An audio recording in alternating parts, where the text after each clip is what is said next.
Abby Neal, and I am an artist based in Boston's Jamaica Plain neighborhood. I'm also an educator and activist, and I am primarily in my art practice, which is entitled Lavender Menace Press. I am a printmaker and zine maker.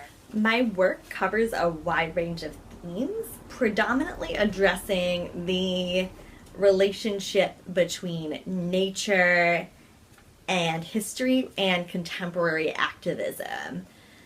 As an artist, I think that we have a great opportunity to use our ability to make beauty and joy to make activism and social issues really irresistible, and to introduce a sense of hope and joy into people who are working really hard trying to make the world a better place. In a world with a lot of microaggressions and micro-oppressions, I try to create micro-liberations, especially in creating really small things like stickers and postcards and zines and prints. Maybe they don't change a policy, but they could inspire someone to make that extra call at the end of a really hard day, or show up, or stick it on a bus stop or a skate park, or write a postcard to a friend to remember to vote in a micro liberation. So I make a lot of my work by doing printmaking. So I start by carving up. This is a sheet of linoleum. Sometimes I use linoleum, sometimes I use wood, and I'll carve it up with for linoleum. You use tools like this. A lot of people start with this in school, and then for wood you use big fancy gouges like this. Okay, so the next step in creating a print is inking it using a brayer, and I'm printing on fabric, so I'm using oil-based inks, and it's a really fun process. It's very meditative, and this is the part where I just listen to loud music and rock out and make some prints.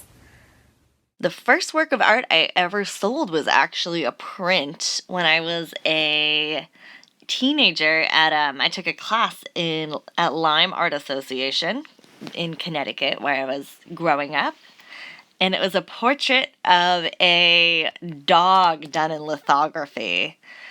And ever since then, I've been addicted to printmaking.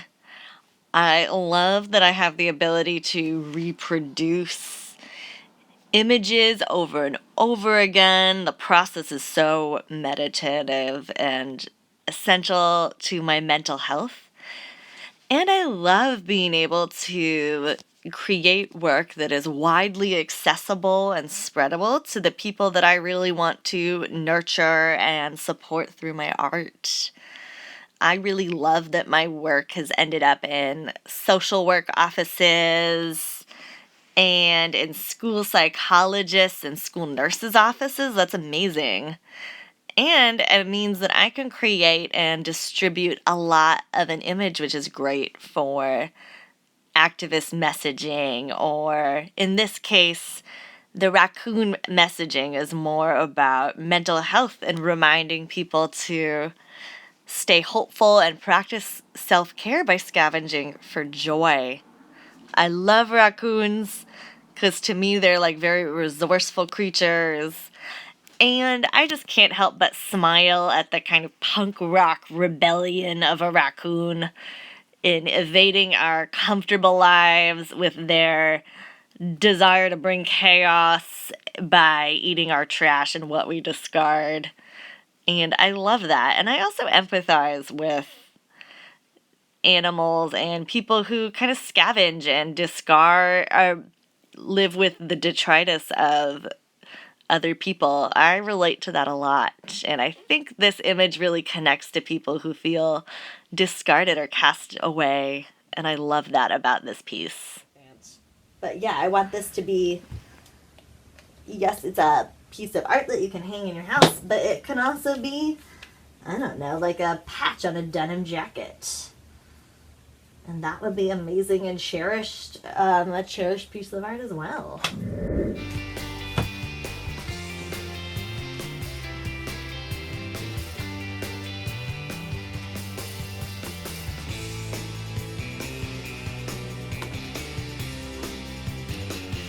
Registration's hard, especially if you're kind of chaotic and not a perfectionist. Ready?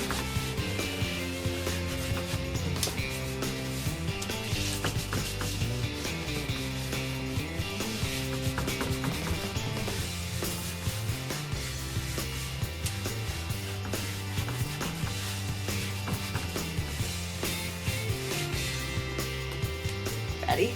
This is the best part. Ta-da! I've been doing this for 15 years and it still sends a shiver down my spine every time. I pull one of these off and it looks like this. It's just, printmaking is absolute magic to me and I absolutely love it. And not only do I have this one, I have 1, 2, 3, 4, I have dozens of them. I have a raccoon army. I also teach at the Elliott School of Applied Arts, partnering with Boston Public Schools. And it's been really surreal for the past couple of months to be teaching in the same place that I'm making art.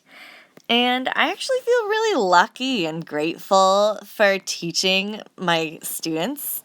My kids are between the ages of 3 and 3rd grade. And I really love all of my students. Every week they come to class showing off creations they've made out of cardboard boxes, and I love being the person that's able to safeguard their right to play and laugh and build blanket forts. I once had a student take an entire class inside of a cardboard box wearing a Halloween costume. And I love it. I think that teaching young kids is kind of like science fiction because you are creating a new future in these young people. These are going to be future leaders and artists and filmmakers one day and veterinarians. And I absolutely love that that's my job. Oh my gosh, it's my favorite thing. I got into zine making through a love and fascination with punk music like Sleater Kinney and Bikini Kill as a teenager. And then when I first moved to Boston, I didn't know a whole lot of people or the arts community at all. And I signed up for the Boston Zine Festival and brought a couple pieces. I think some of the stickers I made were printed on stolen office paper or something. And I met a wonderful community and became addicted to creating work that could get into people's lives quickly, that was raw, and share ideas that I was curious about with other people. It really fed up the teacher in me and the activist as well to spread ideas. And I became part of a beautiful community, local and global. And now that we are in this time of isolation, what's kept me feeling like part of the community is zines, participating in zines that my friends have created, and engaging in zine exchanges where I've gotten giant envelopes full of teensy tiny zines from people as far away as Texas and Canada. Like, how wonderful is that? And I absolutely love making zines. I also love teaching my students. I love the community aspect. It is such an inclusive environment where anybody can bring what they've got to a table and they will be warmly welcomed with all the other punks and be part of a community that values inclusiveness, DIY, and compassion. And I really love that. And I love being able to share unique experiences I have, like being a queer teacher, with people and making them feel seen and less alone is wonderful. And I love that. Thank you so much for coming to my studio.